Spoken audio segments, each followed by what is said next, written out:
¿Cómo? Acércate más al micrófono. De la mañana. Para el estudio del capítulo 1 del Evangelio de Lucas.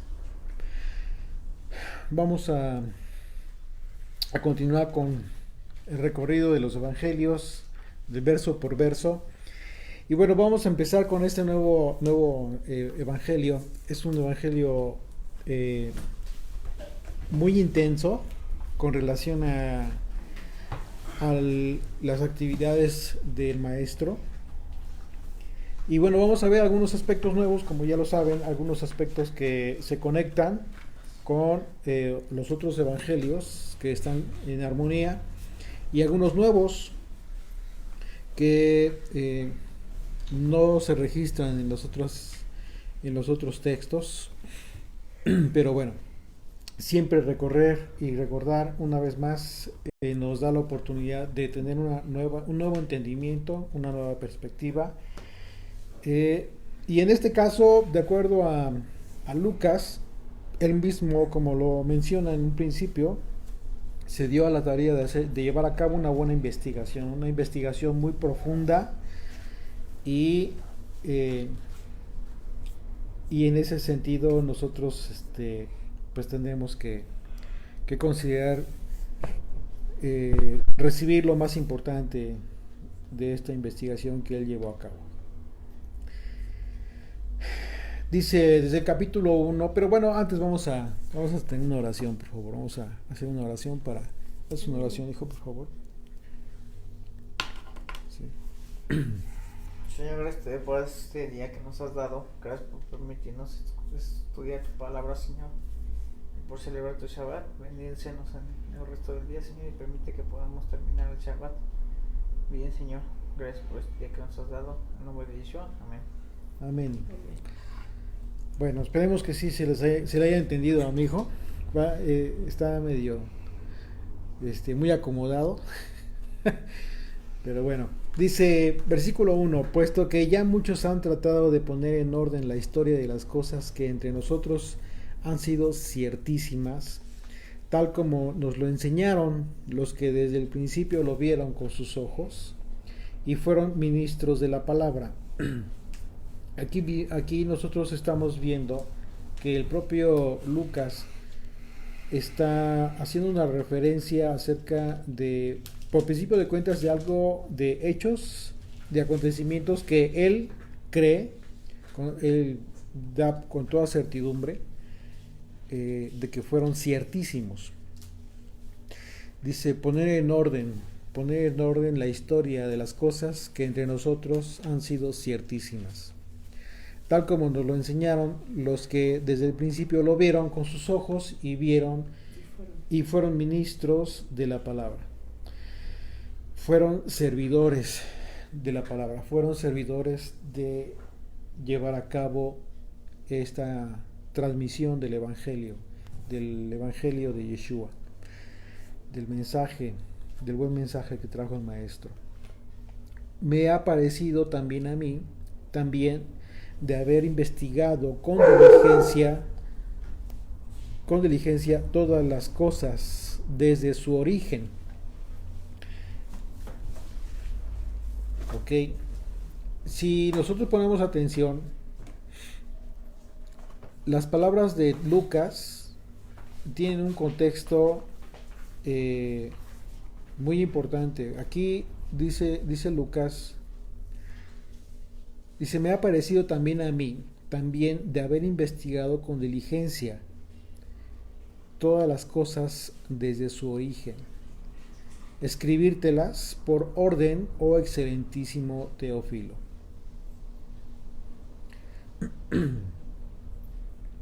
Lucas no fue testigo de los acontecimientos que narra su evangelio, ya que en el propio texto dice que se dispuso a investigar con diligencia y escribir todas las cosas referentes a la vida de Yeshua en orden. Es interesante que Lucas se dio a la tarea de investigar todos los acontecimientos del evangelio, del buen mensaje, desde su origen, como lo menciona. Y aquí la palabra origen que se utiliza en el texto es la palabra griega anosen, que significa de arriba, supremo. si ustedes ven en su diccionario entre varias palabras que ustedes van a poder ver, se van a dar cuenta que eh, obviamente habla de un origen, de un inicio, pero también el contexto tiene que ver con algo de arriba, algo que viene de arriba, como lo primero. Entonces, está hablando de los acontecimientos que circundaron al mensaje del maestro, al mensaje de Yeshua. Y desde aquí nosotros podemos ver cómo es la perspectiva de Lucas para poder escribir el Evangelio. La perspectiva de Lucas es tiene un contexto sobrenatural que viene de arriba, como el mismo Mesías. Entonces dice, desde su origen escribírtelas por orden, oh excelentísimo Teófilo. Y bueno, la gran pregunta, ¿quién es Teófilo? Se ha especulado, y de una especulación no puede surgir una verdad al 100%. Y la especulación surge porque no se explica de quién es Teófilo. Se supone, se hace una sugerencia con relación a quién podría ser o de qué tipo de persona pudiera ser por la referencia que le hace. Se refiere a él como excelentísimo. Y eso es un apelativo que recibía la gente importante, la gente de algún ya sea a nivel social o a nivel de gobierno. Era una referencia que se les hacía de su persona, pero no se sabe quién es. Eso por un lado, pero por otro lado también estamos hablando de una persona, de Lucas, que habiendo sido ya convertido, su perspectiva en el trato con las personas ya era diferente. No era como del vulgo, como del común. Entonces, es una especulación, son hipótesis que pudo haber sido algún gobernante o algún personaje con algún tipo de mando o de autoridad, simplemente. Pero no se refiere a, no da mayor dato.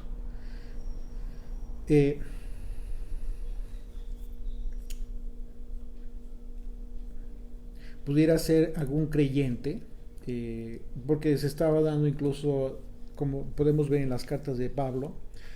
Pablo se refiere a la gente, a las comunidades que estaban en Roma, por ejemplo, y hace muchas referencias con relación a gente que del mismo gobierno de Roma, que ya estaba siendo instruida en la Torah, en la palabra de Dios, en el Evangelio, en el mensaje.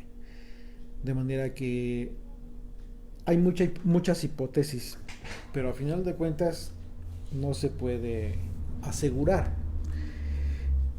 En un sentido alegórico, si atendiendo al nombre de Lucas, ¿qué significa?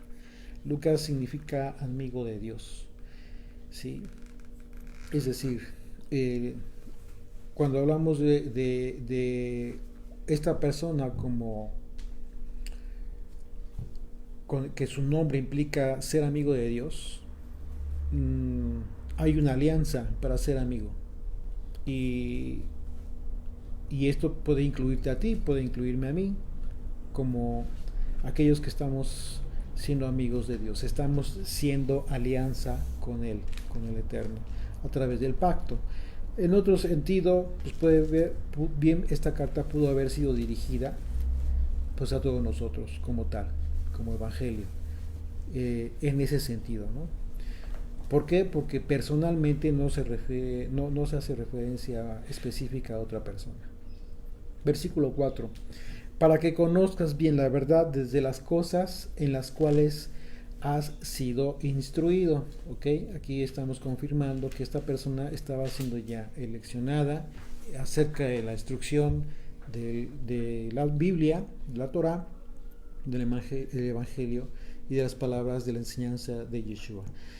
Al decir que Teófilo estaba siendo instruido, una referencia a que estaba recibiendo esta instrucción. ¿Ok? Versículo 5 dice: hubo en los días de Herodes, rey de Judea, un sacerdote llamado Zacarías, de la clase de Abías, y su mujer era de las hijas de Aarón, y se llamaba Elizabeth, Elisheva en el hebreo. De la clase de Abías. Esto hace una referencia al orden que se llevaba a cabo para el servicio en el templo, el orden de los sacerdotes, que se llevaba a cabo suertes, y en este caso, como vamos a ver, a Zacarías se le tocó la suerte de ofrecer el incienso en el templo de Jerusalén. Dice versículo 6, ambos eran justos. Está hablando de Zacarías y de su esposa Elizabeth. Ambos eran justos delante de Dios y andaban irreprensibles en todos los mandamientos y ordenanzas del Señor. El propósito de Lucas de dejar asentado que este matrimonio era considerado justos e irreprensibles es dejar muy claro que Zacarías y Elizabeth eran considerados obedientes a los mandamientos de la ley de Moisés, a diferencia de la doctrina cristiana, que no considera importante este aspecto, del cual Lucas, muy a propósito, consideró dejar constancia, siendo esta circunstancia por lo cual eran considerados justos delante de Dios, debiendo entender el concepto de justo desde la perspectiva hebrea, ¿ok? No desde la perspectiva griega. La perspectiva hebrea implicó entonces, es en el sentido de la observancia de la ley de Moisés que este matrimonio tenía, bajo la cual vivía, y por esa razón eran irreprensibles. En ese sentido, ser justo no implica que no cometas errores, sino que implica ser obediente a los mandamientos de Dios, a la ley de Moisés. ¿Okay? Un dato importante que tenemos que considerar, y les voy a pedir que me acompañen, es a Primera de Corintios, por favor, perdón, Primera de Crónicas capítulo 23. Vamos a leer desde el capítulo 23 para que nos quede un poco más claro a qué se refiere Lucas al haber mencionado esto de la clase de Abías y el servicio en el templo que le tocó llevar a cabo a Zacarías. Zacarías, un sacerdote que, estando ya entrado en años, junto con su mujer, ya siendo mayores, no tenían descendencia, no tenían hijo. Pero vamos al antecedente, vamos a hacer un poquito de historia para ver en qué contexto es que Zacarías y Elizabeth se encontraban y cuál fue el propósito divino del servicio a propósito de Zacarías. Entonces acompáñenme a Primera de Crónicas, desde el capítulo 23, versículo 1. Dice: siendo pues David ya viejo y lleno de días, hizo a Salomón su hijo rey sobre Israel. Y juntando a todos los principales de Israel y a los sacerdotes y levitas, fueron contados los levitas de 30 años arriba. Y fue el número de ellos, por sus cabezas, contados uno por uno, 38,000. De estos, 24,000 para dirigir la obra de la casa del Señor y 6,000 para gobernadores y jueces. Además, 4,000 porteros y 4,000 para alabar al Señor, dijo David, con los instrumentos que he hecho para tributar alabanza. ¿Ok? Vemos cómo es que David está estableciendo un orden para la alabanza y el servicio en el templo. Y había miles de sacerdotes, ¿ok? Y los repartió David en grupos conforme a los hijos de Leví. Y aquí viene el orden. Gersón, Coat y Merari, los hijos de Gersón, Leadán y Simei, los hijos de Laadán, 3. Jehiel, el primero, después Satem y Joel. Los hijos de Simei, 3. Selomit, Jaziel y Arán. Estos fueron los jefes de las familias de Laadán. Y los hijos de Simei, Hatán, Sina, Jeús, y Bería. Estos 4 fueron los hijos de Simei. Jaat era el primero y Sina el segundo, pero Jeús y Bería no tuvieron muchos hijos, por lo cual fueron contados como una familia. Los hijos de Coat, Armat, Ishar, Hebrón y Uziel, ellos 4. Los hijos de Amram, Aarón y Moisés. Y Aarón fue apartado para ser dedicado a las cosas más santas, él y sus hijos para siempre. Para que quemasen incienso delante del Señor y le ministrasen y bendijesen en su nombre para siempre. Y los hijos de Moisés, varón de Dios, fueron contados de la tribu de Leví. Los hijos de Moisés fueron Gersón y Eliezer.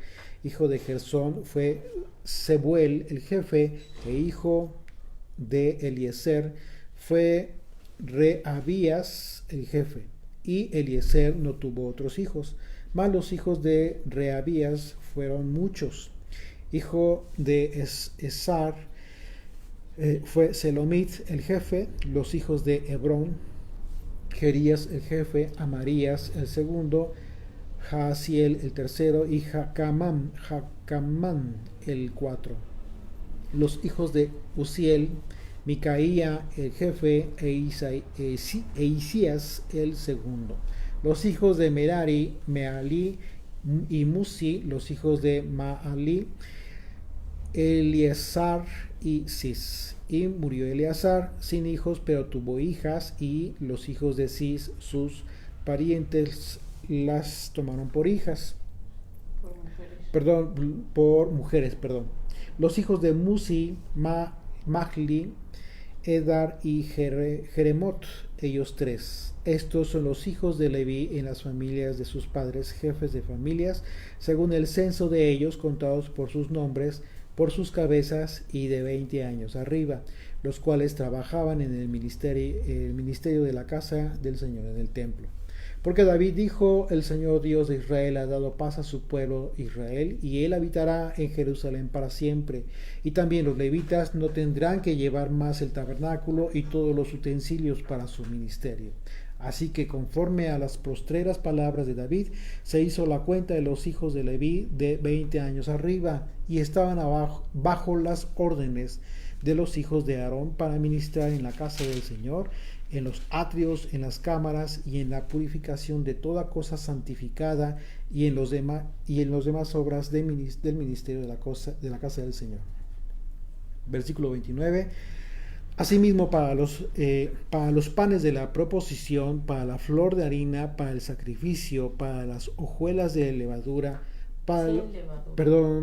sin levadura, para lo preparado en sartén, para lo tostado, y para toda medida y cuenta, y para asistir cada mañana todos los días, de dar gracias y tributar alabanza al Señor, y asimismo por la tarde, y para ofrecer todos los holocaustos al Señor los días de reposo, lunas nuevas, fiestas solemnes, según su número y de acuerdo con su rito, continuamente delante del Señor, y para que tuviesen la guarda del tabernáculo de reunión y la guarda del santuario, bajo las órdenes de los hijos de Aarón, sus hermanos, en el ministerio de la casa del Señor.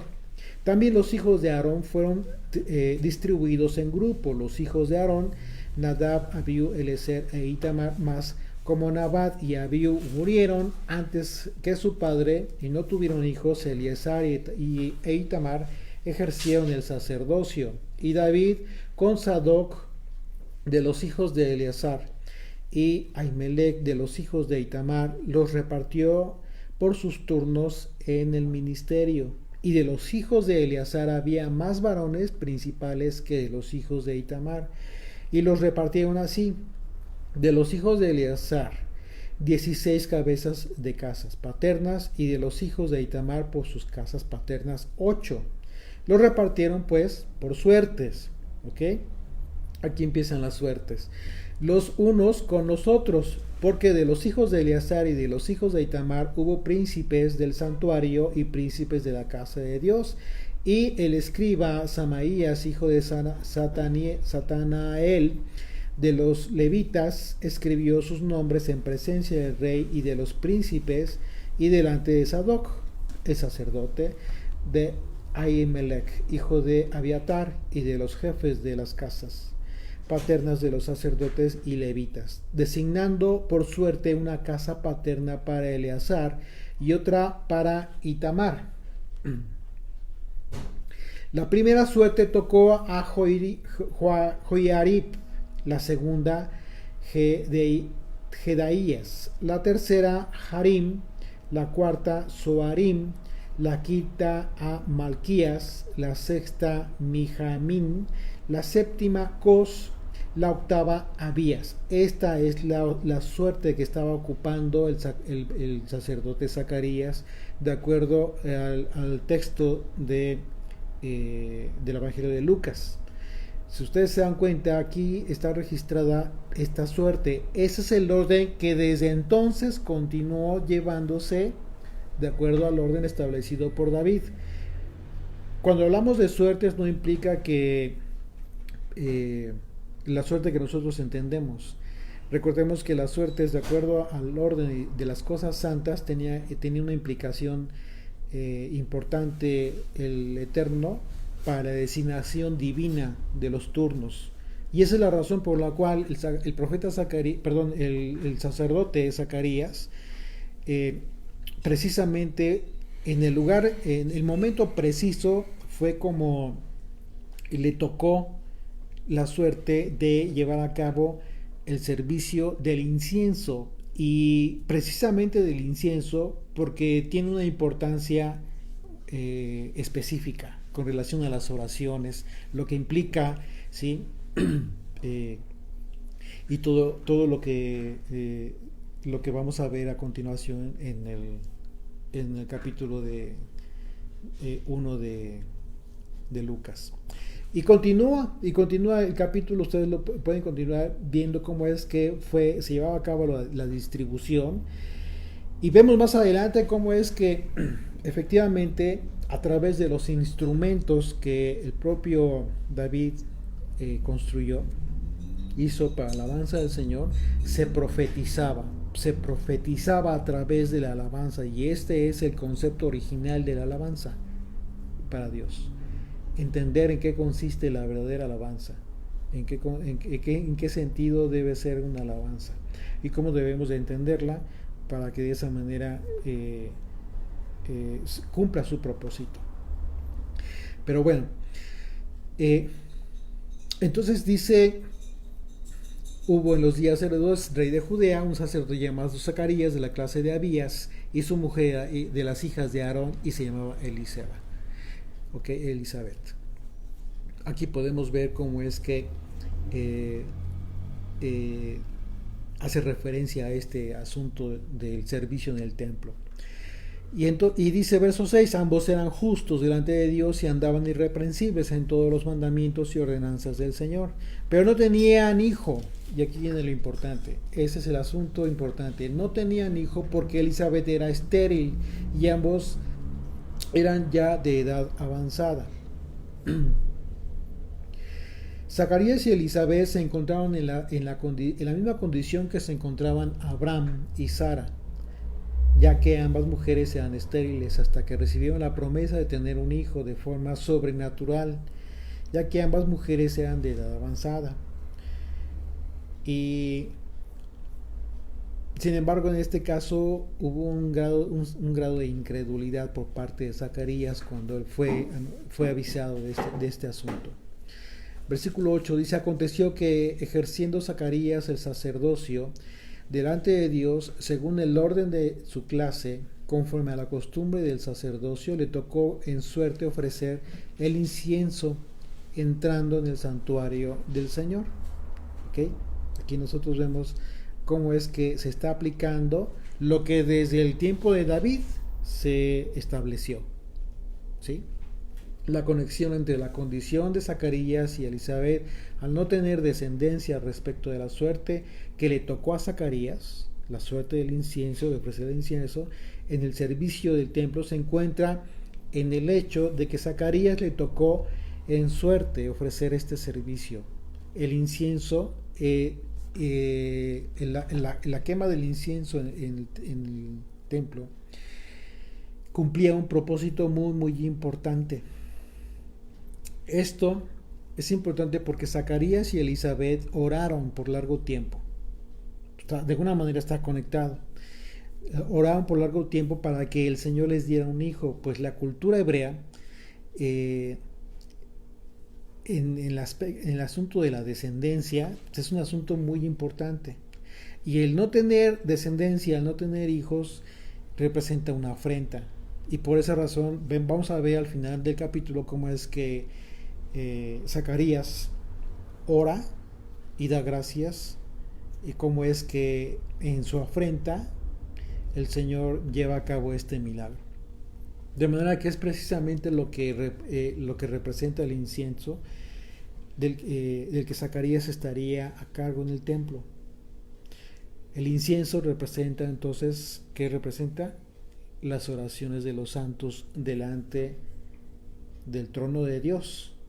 Apocalipsis 8, 3, 4 dice: otro ángel vino entonces y se paró ante el altar con un incensario de oro, y se le dio mucho incienso para añadirlo a las oraciones de todos los santos sobre el altar de oro que estaba delante del trono. Hay otras referencias también relacionadas con en Apocalipsis que hace mención al incienso. Entonces y que conecta las oraciones de todos los santos. Todos los santos, ¿quiénes son? Lo acabamos de ver con estos dos. Entonces estos eran santos y el ángel que se le aparece a Zacarías le confirma efectivamente que esas oraciones fueron escuchadas. Es decir, ese incienso fue recibido en el trono. Dice, me queda el versículo 10, dice, y toda la multitud del pueblo estaba afuera orando a la hora del incienso. Fíjense, dice, conforme a la costumbre del sacerdocio, verso 9 otra vez, conforme a la costumbre del sacerdocio, le tocó en suerte ofrecer el incienso entrando en el santuario del Señor. Y toda la multitud del pueblo estaba afuera orando a la hora del incienso. ¿Ok? Estamos viendo aquí que había mucha gente afuera a la hora del incienso. ¿Qué estaban haciendo? Estaban orando. ¿Ok? Estaban conectados con la misma simbología, con lo que representa el incienso. Versículo 11. Y se le apareció un ángel del Señor puesto en pie a la derecha del altar del incienso. Y se turbó Zacarías al verle y le sobrecogió temor. ¿Sí? El ángel se le apareció a Zacarías en el templo cuando hacía el servicio. Fue el ángel Gabriel. Es el mismo mensajero que se había presentado 5 siglos antes al profeta Daniel. Recordarán, para anunciar el tiempo en que estaba por venir el Señor, proféticamente hablando. Daniel 8, versículo 16, dice, y oí una voz de hombre entre las riberas del Ulai, que gritó y dijo, Gabriel, enseña a este la visión. ¿Ok? Está aquí, es una referencia a la instrucción que está recibiendo el ángel Gabriel para anunciar una visión, para dar la revelación de una visión. Y después, una vez más, en Daniel 9, 21, dice, aún estaba hablando en oración cuando el varón Gabriel a quien había visto en la visión del principio volando con presteza, vino a mí como a la hora del sacrificio de la tarde. ¿Sí? Y me hizo entender y habló conmigo diciendo, y bueno, ya comienza a explicarle la profecía.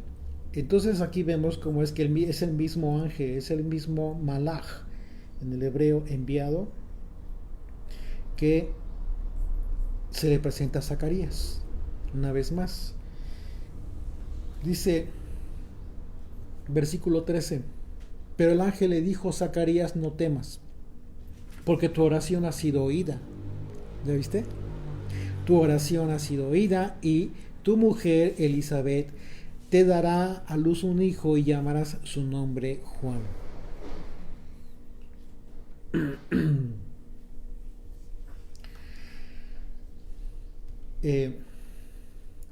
Dice, y tendrás gozo y alegría y muchos se regocijarán de su nacimiento. Lo que debemos aprender del hecho de saber que Zacarías recibió respuesta del Señor es que absolutamente todas las oraciones de los justos, los que debemos entender como justos, de acuerdo al concepto hebreo, son escuchadas por el Señor, porque suben a su presencia cual incienso y olor agradable. Lo que no significa que siempre vamos a obtener aquello por lo que oramos. Esto es de vital importancia, porque si no lo entendemos correctamente, lo que va a suceder es que vamos a comenzar a generar expectativas equivocadas. El hecho de que tú estés consciente de que Dios va a escuchar tu oración no significa que en automático te va a conceder la petición de tu corazón. ¿Por qué? Porque no eres tú quien lleva el curso del destino, es Él. Y no es correcto que estemos considerando que por el simple hecho de que Dios haya escuchado nuestras oraciones, pues automáticamente se tienen que cumplir. No, porque ciertamente Dios sabe mejor qué es lo que más te conviene que tú mismo. Tú no tienes visión del futuro, tú no tienes la película completa. Él sí, Él sabe perfectamente cuál es el propósito de tu vida y cuál es el curso que llevas. De manera que Él puede decidir con toda autoridad y con toda ventaja, por supuesto, si lo que estás pidiendo realmente es algo que a ti te va a beneficiar o te puede perjudicar. O quizás sí te lo puede dar o sí te va a corresponder, pero no en ese momento precisamente. Y es justo lo que sucedió con Zacarías y Elizabeth. Ellos anhelaban un hijo, oraron por un hijo y se les fue muchos años, ya eran grandes, pero llegó el momento en que iba a ser cumplido. ¿Por qué hasta esa edad? Bueno, suceden milagros en las cosas de los hombres para que, con el propósito de que el Señor sea glorificado en la vida de las personas. Y esas cosas pueden ser buenas o pueden ser malas. Pueden ser en un sentido positivo o pueden ser en un sentido negativo. Por ejemplo, lo que sucedió con Faraón, por ejemplo, cuando Moisés es enviado para liberar a Israel. El Señor le anticipa a Moisés que Faraón no le iba a escuchar. A propósito le dijo que no le iba a escuchar. Pero también le dijo que esto iba a tener el propósito de que su nombre fuera glorificado en él, en la vida de Faraón. Es decir, a través de las cosas, del juicio que iba a recibir Faraón, el nombre de Dios iba a ser glorificado. Y así fue. Entonces fue en un aspecto negativo para la vida de Faraón, y en cuanto a la actitud y lo que aprendemos acerca de la actitud que no deberíamos de tener. Pero vemos un caso muy claro, muy específico, en el cual en una situación negativa de una persona, Dios se glorifica. Otro aspecto, pero en el sentido contrario, en el sentido positivo, por ejemplo, desde el punto de vista positivo, sucede eh, cuando eh, suceden milagros con relación a la vida de las personas. Y vemos cómo es que Yeshua mismo explica y dice, pues esto sucede precisamente para la gloria de Dios, para que el nombre de Dios sea glorificado. Uh-huh. Entonces, es bien importante considerar esto.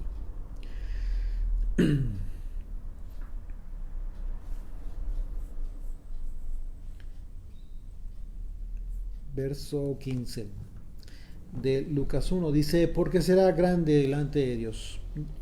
Otra vez del 14 dice, y tendrás gozo y alegría y muchos se regocijarán de su nacimiento, porque será grande delante de Dios. No beberá vino ni sidra y será lleno del Espíritu Santo, aún desde el vientre de su madre.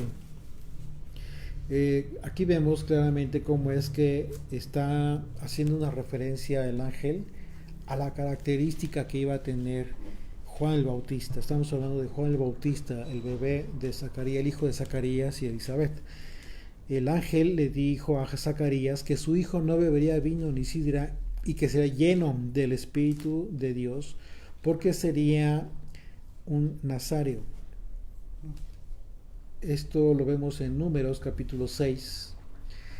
Vamos a leer del 1 al 8. Dice, habló el Señor a Moisés diciendo, habla a los hijos de Israel y diles, el hombre o la mujer que se apartare haciendo voto nazáreo para dedicarse al Señor, se abstendrá de vino y de sidra, no beberá vinagre de vino, ni vinagre de sidra, ni beberá ningún licor, uvas, ni tampoco comerá uvas frescas ni secas. Todo el tiempo de su nazareato, de todo lo que se hace de la vid, desde los granillos hasta el ollejo, no comerá. Todo el tiempo del voto de su nazareato, no pasará navaja sobre su cabeza, hasta que sean cumplidos los días de su apartamiento al Señor. Será santo, dejará crecer su cabello. Todo el tiempo que se aparte para el Señor, no se acercará a persona muerta, ni aun por padre, ni por madre, ni por su hermano, ni por su hermana, podrá contaminarse cuando mueran, porque la consagración de su Dios tiene sobre su cabeza. Esto significa que independientemente de que aquellos que hacían este voto, podían en un momento dado acercarse a un familiar que hubiese fallecido durante ese periodo. Imagínense qué duro. Y aquí, pero dice la razón, dice, porque la consagración de su Dios tiene sobre su cabeza. Todo el tiempo de su nazareato será santo para el Señor. Entonces, este es el voto que de manera permanente estaría teniendo Juan el Bautista. ¿Ok? Dice versículo 16 de Lucas 1. Dice, y hará que muchos de los hijos de Israel se conviertan al Señor Dios de ellos, e irá delante de él con el espíritu y el poder de Elías. Aquí esto es bien importante. Dice, e irá delante de él con el espíritu y el poder de Elías, para hacer volver los corazones de los padres a los hijos y de los rebeldes a la prudencia de los justos, para preparar al Señor un pueblo bien dispuesto. Esta profecía del ángel Gabriel son las mismas palabras que Yeshua anunció cuando se refirió cuando le preguntaban los discípulos acerca de que del espíritu de Elías, que si los escribas decían que, porque los escribas decían que primero tenía que venir el espíritu de Elías, etcétera, etcétera. Cuando el ángel anunció a Zacarías los atributos, esos atributos de su hijo, está profetizando que Juan el Bautista traía el espíritu de Elías. Y acompáñame a Mateo, capítulo 11, por favor. Y vamos a leer del 9 al 14. Y está hablando Yeshua. Dice, ¿pero qué salisteis a ver? Está hablando. Dice, ¿qué salisteis a ver? ¿A un profeta? Sí, os digo, y más que profeta, porque este es de quien está escrito. He aquí yo envío mi mensajero delante de tu faz, el cual preparará tu camino delante de ti. De cierto os digo que entre los que nacen de mujer no se ha levantado otro mayor que Juan el Bautista, pero el más pequeño en el reino de los cielos mayor es que él. Desde los días de Juan el Bautista hasta ahora el reino de los cielos sufre violencia y los violentos lo arrebatan. Porque todos los profetas y la ley profetizaron hasta Juan. Y si queréis recibir, él es aquel Elías que había de venir. ¿Ok? Las palabras de Yeshua tienen que ver con esta profecía del ángel, pero en específico de la persona de Juan el Bautista. ¿Por qué? Porque de forma sobrenatural, de manera sobrenatural, Juan el Bautista en su prédica traía el espíritu de Elías. Así es de que esta forma incluso que pudiera considerarse agresiva, muy fuerte de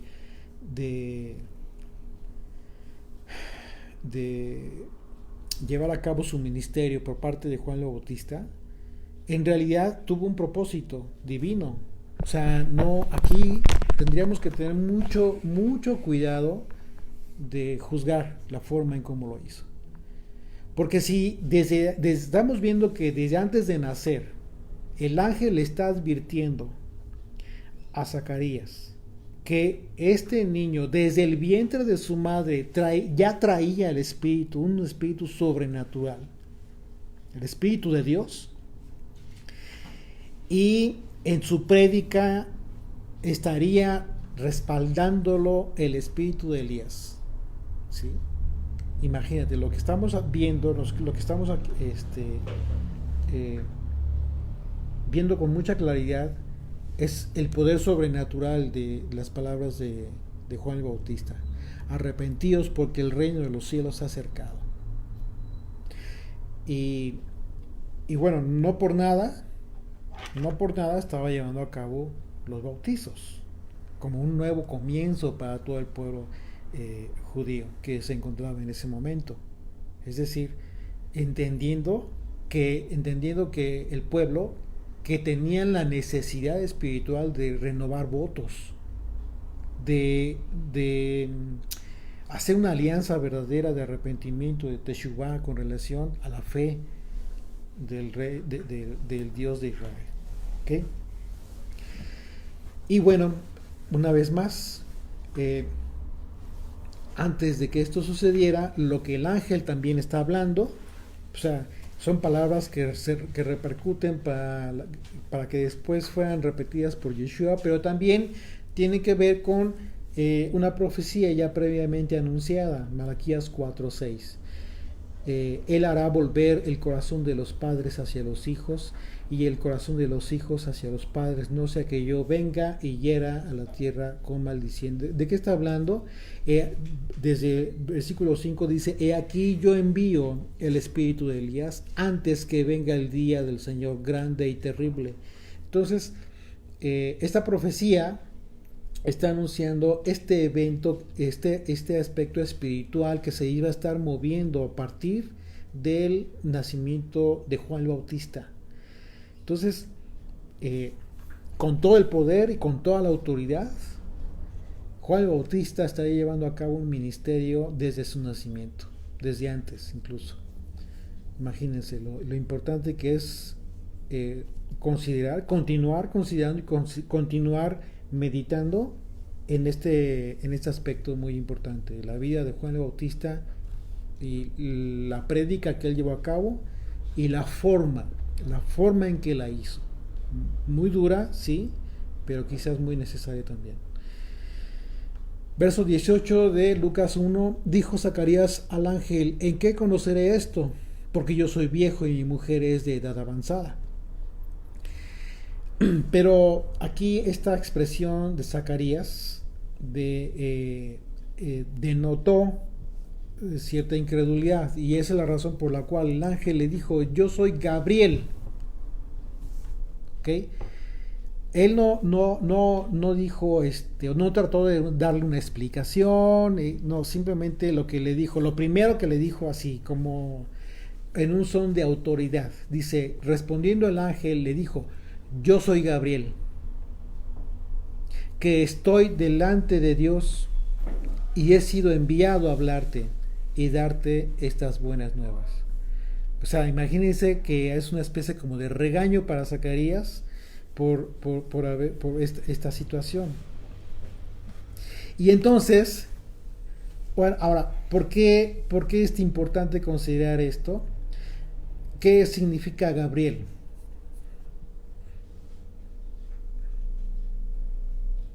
¿Qué significa Gabriel? Gabriel, la palabra Gabriel, tal cual en el hebreo es así, Gabriel, y está dividida en dos partes, como todos los nombres que en el hebreo que terminan en el, ¿ok? Y la primera parte, que es la palabra Geber, tiene que ver con una traducción que significa guerrero o valeroso, ¿sí? Un hombre de poder.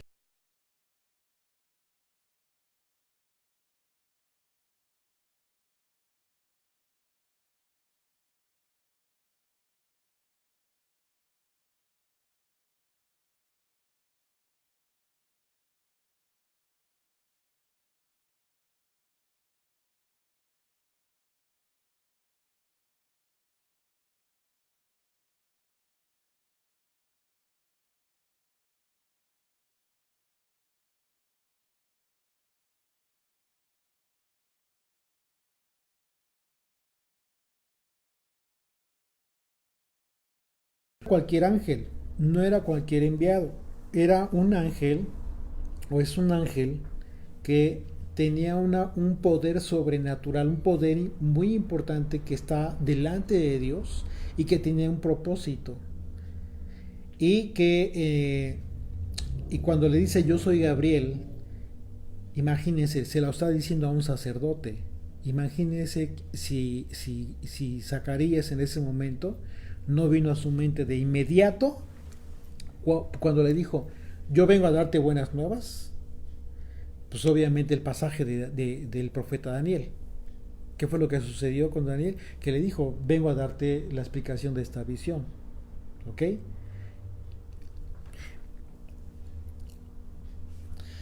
Dice versículo 20, y ahora quedarás mudo y no podrás hablar hasta el día en que esto se haga, por cuanto no creíste mis palabras. Esa es la razón del regaño y de la reprensión, las cuales se cumplirán a su tiempo.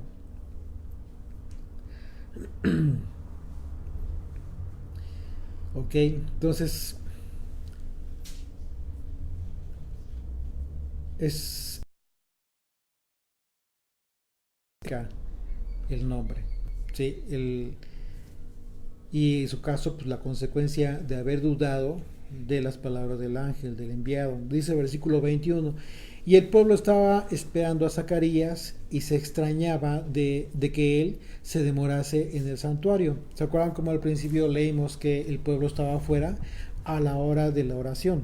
Estaban a la hora del incienso, dice. Mucha gente. Y estaban orando. Pero se tardó Zacarías. El pueblo estaba esperando a Zacarías y se extrañaba de que él se demorase en el santuario. Aquí hay una razón muy importante para entender esto. La razón por la que el pueblo esperaba fuera del templo era porque, de acuerdo al comentario, hay un comentario en el que nosotros podemos ver que cuál es la dinámica que se llevaba a cabo en la práctica de esto que hizo Zacarías, del ofrecimiento del incienso. Les voy a leer este comentario para que más o menos se den una idea de la razón por la cual estaba toda la gente y estaban esperándolo. ¿Ok? Y después, más adelante, leemos cómo es que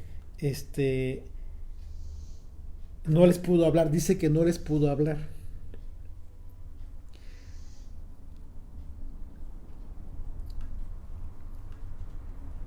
Ok, dice el comentario: los sacerdotes de los 24 castas sucedían regularmente en el servicio del templo, ¿ok? De acuerdo al orden que fue establecido y que ya leímos en Primera de Crónicas. Todas las mañanas se sorteaban las diversas funciones que correspondían.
¿Para qué?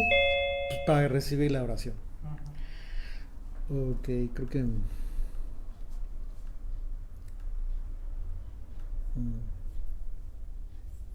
No sé Hola, si... Humberto. Sí, ¿No se te adelante. escucha?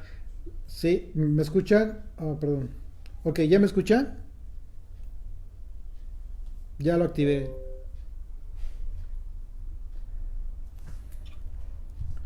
Sí, ¿ya me escuchan? Ya activé el sonido.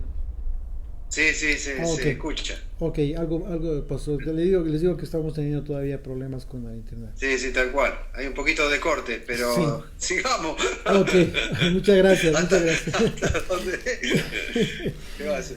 Ok, sí, dice, bueno, entonces, y bueno, esta era la razón, esta era la dinámica a grandes rasgos que se seguía en el momento del servicio de la oración, del servicio del incienso.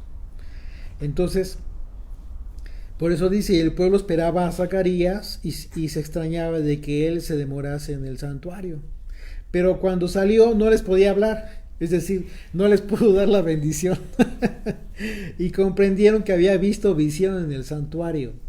y les hablaba por señas y permaneció mudo.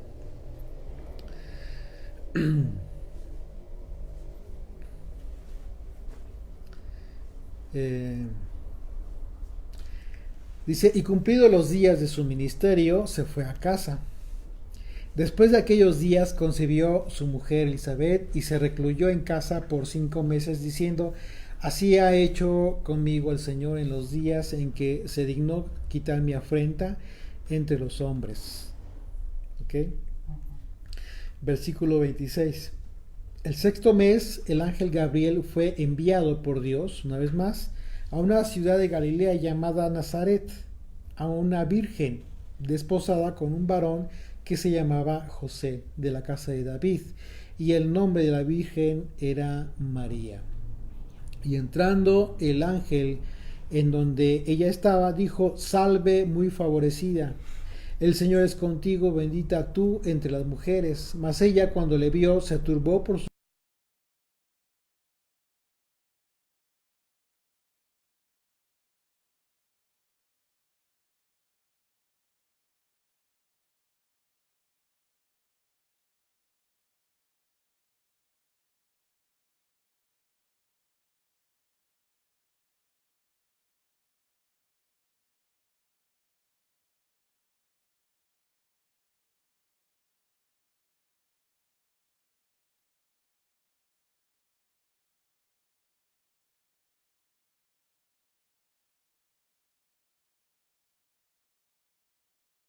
grande y será llamado Hijo del Altísimo, y el Señor Dios le dará el trono de David su padre, y reinará sobre la casa de Jacob para siempre, y su reino no tendrá fin.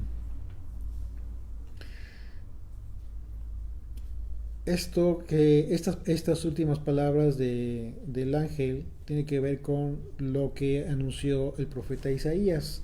Dice, lo debilitado de su imperio y la paz no tendrán límite sobre el trono de David y sobre su reino, disponiéndolo y confirmándolo en juicio y en justicia desde ahora y para siempre. El celo del Señor de los ejércitos hará esto. Es una referencia precisamente a la profecía de este nacimiento, de este bebé, de Yeshua. Verso 30.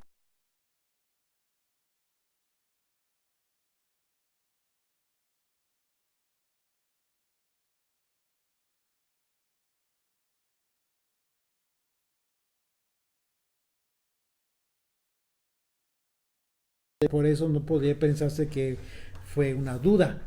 No, dijo, pues, ¿cómo va a ser esto? ¿No? Desde el punto de vista lógico. Verso 35 dice, respondiendo el ángel le dijo, el Espíritu Santo vendrá sobre ti y el poder del Altísimo te cubrirá con su sombra, por lo cual también el santo ser que nacerá será llamado Hijo de Dios. De ninguna manera podemos considerar que la concepción de Miriam, y esto es en relación a la pregunta directa que yo les hice, no podemos considerar que la concepción de Miriam haya sido algo parecido a lo que hoy se conoce como una inseminación artificial. Miren, no confundamos, y mucho cuidado con la ligereza de los conceptos. Hay que tener mucho cuidado porque en el peor de los casos, ustedes ya lo saben, ya lo estudiamos en capítulos anteriores, lo que tiene que ver con una blasfemia. La blasfemia tiene que ver con la ofensa al nombre de Dios. Entonces, no confundamos lo que en un momento dado esto nace como un experimento en animales, tal cual, y después es usado ya en últimas fechas en humanos, en mujeres, para poder concebir, mujeres que no pueden concebir de forma natural, porque el concepto no tiene nada que ver, absolutamente nada que ver. De hecho, el concepto como tal te dice todo lo contrario, absolutamente todo lo contrario.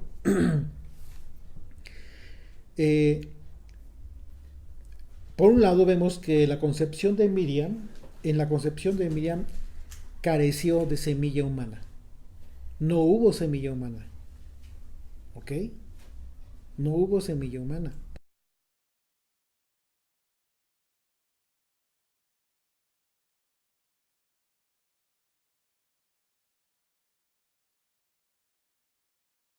Para la inseminación, ¿qué es? Pues la semilla, el semen, el esperma. ¿Ok? La definición como tal de inseminación artificial es todo método de reproducción asistida que consiste en el depósito de espermatozoides en la hembra mediante instrumental especializado y utilizando técnicas que reemplazan la copulación, implantándolos en el útero, en el cervix o en las trompas de falopio con el fin de lograr la gestación. O sea, es todo un proceso. Todo un proceso nada fácil, muy complicado y riesgoso, por supuesto, pero que nada tiene, o sea, en su propia definición de la inseminación artificial, te dice que es todo lo contrario a lo que sucedió con la concepción de Miriam. Entonces, a propósito, y para aclarar este asunto, por eso hice este comentario, y a propósito esta pregunta, porque podemos de repente sí considerar algunos aspectos con cierta ligereza, pero en este caso no en los asuntos en donde el Espíritu de Dios obra, porque si obra con un propósito divino es para como que tomar un poco a la ligera, ni un poco ni mucho, esto que sucedió con Miriam. Verso 36 dice: y he aquí tu parienta Elizabeth, ella también ha concebido hijo en su vejez, y este es el 6º mes para ella, lo que llamaban estéril. la que llamaban estéril.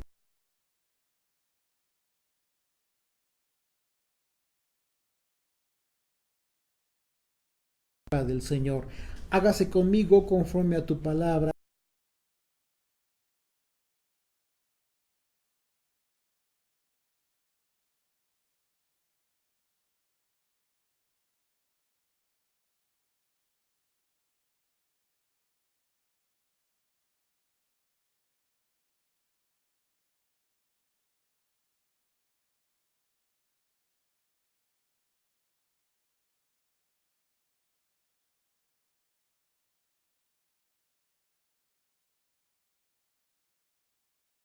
Para llevar a cabo una exclamación. Dice: bendita tú entre las mujeres y bendito el fruto de tu vientre. ¿Ya se dieron cuenta?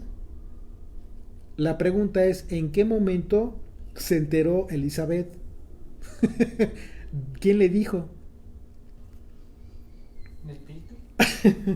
Pues bueno, dice aquí que Elizabeth fue llena del Espíritu Santo, de todo el conocimiento en ese momento, y exclamó a gran voz y dijo: bendita tú entre las mujeres y bendito el fruto de tu vientre.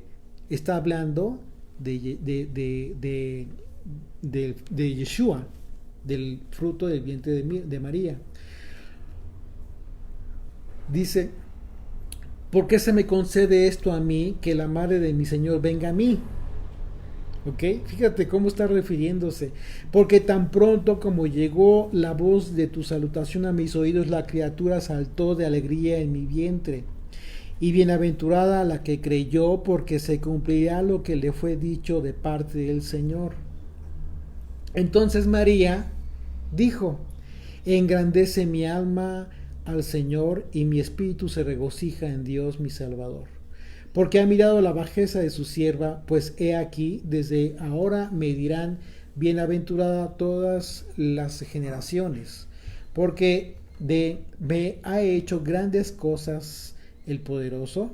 Santo es su nombre, y su misericordia es de generación en generación a los que le temen. Hizo proezas con su brazo, esparció a los soberbios con el pensamiento de sus corazones, quitó de los tronos a los poderosos y exaltó a los humildes, y a los hambrientos colmó de bienes, y a los ricos envió vacíos. Socorrió a Israel, su siervo, acordándose de la misericordia de la cual habló a nuestros padres, para con Abraham y su descendencia para siempre.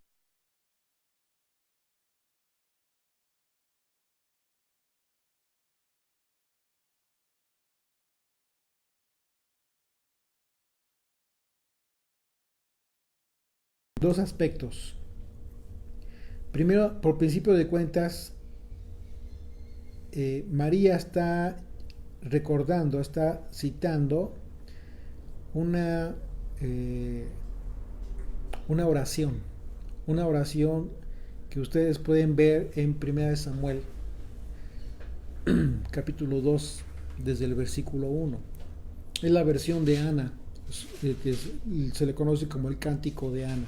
Es una oración que Ana, igual, de la misma circunstancia, era estéril, y por haber orado de esa manera Dios le concedió un hijo, y aquí mismo podemos ver cómo es que ella prometió consagrar a este hijo. Ustedes lo pueden leer. Tiene que ver con esta oración, y es en ese sentido. Ahora, en otro aspecto, el cristianismo, primordialmente la Iglesia Católica, toma de aquí lo que ellos lo conceptúan como el Magnificat. Es una oración católica, es un rezo que tiene que ver con esta expresión que hizo Miriam. Y el Magnificat, hay algunas versiones, yo les voy a leer esta. Dice así: proclama mi alma la grandeza del Señor, se alegra mi espíritu en Dios mi Salvador, porque ha mirado la humillación de su esclava. Desde ahora me felicitarán todas las generaciones, porque el poderoso ha hecho obras grandes por mí. Su nombre es santo y su misericordia llega a los fieles de generación en generación. Si ustedes se dan cuenta, lo que dice el texto es parecido, pero cambia el contexto de las palabras, con todo el propósito, con toda la intención de la veneración a María en la Iglesia Católica. ¿Okay? Fíjense cómo dice: desde ahora me felicitarán todas las generaciones, porque el poderoso ha hecho obras grandes por mí. Su nombre es santo y su misericordia llega a los fieles de generación en generación. Él hace proezas con su brazo, dispersa a los soberbios de corazón, derriba del trono a los poderosos y enaltece a los humildes. A los hambrientos los colma de bienes y a los ricos despide vacíos. Auxilia a Israel su siervo, acordándose de su santa alianza, según lo había prometido a nuestros padres, en favor de Abraham y su descendencia por siempre. Gloria al Padre y al Hijo y al Espíritu Santo, como era en principio, ahora y siempre, por los siglos de los siglos. Amén. Este es el famoso Magnificat católico. Y ustedes se dan cuenta, pues tiene todo el tinte de la fe católica. Y también de la fe cristiana en algunos aspectos. Pero bueno, eso es uno de los aspectos en los que cambia la fe católica del protestantismo cristiano, porque supuestamente ya no, el cristianismo no venera a los santos, no tiene este tipo de credos, ¿no? Cambian en esos sentidos. Pero bueno, solo como referencia histórica y religiosa, si se pudiera decir.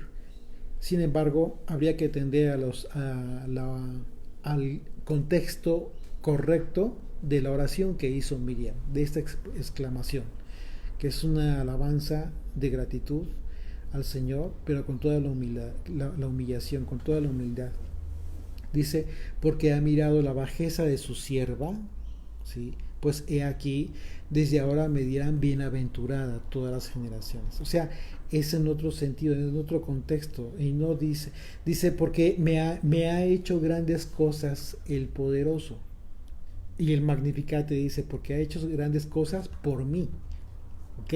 O sea, que son palabras pocas las que acomodan, pero con toda la intención y pues, obviamente que te cambia todo el sentido. Todo el sentido. Verso 56 de Lucas 1. Y se quedó María con ella como 3 meses, después se volvió a su casa. Cuando a Elizabeth se le cumplió el tiempo de su alumbramiento, dio a luz un hijo, y cuando oyeron los vecinos y los parientes que Dios había engrandecido para con ella su misericordia, se regocijaron con ella. Aconteció que al 8º día vinieron para circuncidar al niño, y le llamaban con el nombre de su padre Zacarías. Fíjense, esto es bien importante porque estamos viendo aquí cómo es la costumbre. La costumbre es que desde el momento en que se llevaba a circuncidar, ¿sí?, al niño, que es al 8º día, de acuerdo al mandamiento, en ese momento se le ponía un nombre. Y ya por eso se menciona que le decían el nombre de su papá, el nombre de Zacarías. Pero respondiendo su madre dijo, no se llamará Juan, perdón, no, se llamará Juan, es decir, no se llamará como su padre, sino se llamará Juan. Y el asunto es ¿por qué? Pues porque de acuerdo a la instrucción que recibieron de parte del ángel Gabriel, así tendrían que ponerle. ¿Por qué? Porque en el nombre precisamente está el propósito divino de este niño. Le dijeron, ¿por qué? No hay nadie en tu parentela que se llame con ese nombre. Entonces preguntaron por señas a su padre cómo le quería llamar. Todavía estaba sin hablar. ¿Ok? Ya había nacido el niño y estaba sin hablar. Y pidiendo una tablilla, escribió diciendo, Juan es su nombre. Aquí vemos que a pesar de que continuó mudo, continuó con este juicio, Zacarías, vemos cómo es que a pesar de eso, Zacarías recibió bien la reprensión, el castigo. ¿Y por qué podemos decir que lo recibió bien? Porque estaba siendo obediente. Él fue el que recibió la instrucción del ángel de ponerle al nombre al niño Juan. ¿Ok? Y al momento fue abierta su boca. Y todos se maravillaron. Dice, y pidiendo una tablilla, escribió diciendo Juan es su nombre, y todos se maravillaron. ¿Por qué se maravillaron? La palabra maravillaron, una vez más, tiene que ver con admirar o extrañar. Todos se extrañaron. O sea, es más lógico para entenderlo en nuestra cultura, pues todos se extrañaron, ¿no? ¿Cómo? Si tú te llamas Zacarías, ¿de dónde sacas Juan? Claro. Y se llenaron de...